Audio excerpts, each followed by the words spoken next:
उत्तराखंड के पौड़ी गढ़वाल जिले में स्थित कोटद्वार शहर इन दिनों एक शब्द को लेकर चर्चा में है। एक ऐसा शब्द जो सदियों से सम्मान का प्रतीक रहा, लेकिन आज उसी शब्द पर विवाद खड़ा हो गया और वो शब्द है बाबा। लेकिन क्या हमने कभी ये समझने की कोशिश की कि बाबा शब्द आखिर है क्या और ये आया कहां से?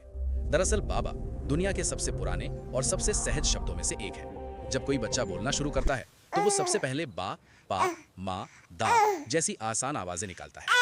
इन्हीं आवाजों से बाबा, पापा, मामा और दादा जैसे शब्द बने। इसलिए बाबा किसी किताब से नहीं बल्कि इंसान की जुबान से सीधे पैदा हुआ शब्द है। अब जरा भाषाओं की बात करते हैं। अरबी भाषा में अब और अब्बा का मतलब होता है पिता। फारसी भाषा में बाबा का अर्थ होता है बुजुर्ग, ज्ञानी या संत। तुर्की भाषा में भी बाबा का सीधा मतलब पिता ही होता है। संस्कृत में सीधे बाबा शब्द कम मिलता है, लेकिन तात, पितरी और बप्पा जैसे शब्द मौजूद हैं।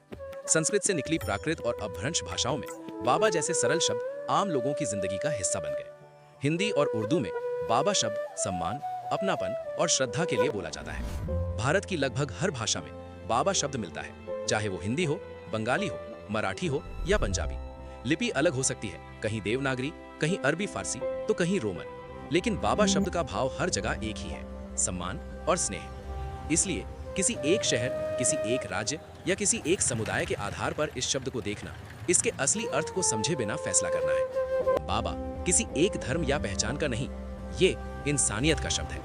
अगर आपको ये जानकारी पसंद आई हो तो वीडियो को लाइक करें, शेयर करें और ऐसे ही तथ्यात्मक और समझदारी भरे कंटेंट के लिए द इन्फो हब वर्ल्ड को सब्सक्राइब या फॉलो जरूर करें। धन्यवाद।